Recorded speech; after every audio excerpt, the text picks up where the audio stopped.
Hey guys, welcome to our channel. In today's video, I'll show you how to fix the error that it gives in the control panel. So first of all, we will need to have the control panel installed, and after that, as you can see over here, we need to start it. We need to be very careful. So it says ports 8443 and it's with green, so it's already done. It's okay. We just stop and we start to configure it. We will go on the first one and you'll try to check the ports that your PC has. So in my case, it has this one. It's listen 80.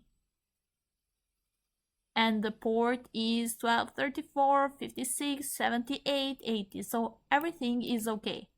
But if it's not, you just need to select it and to change it to listen 80. We exit. We go here. Here we have listen 443.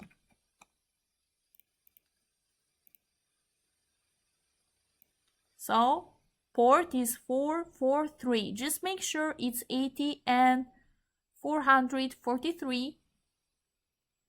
And if it's the right port, then the configuration will work and no problem. If this video has helped you, please give it a like and subscribe so we can see you in our next video. Thank you.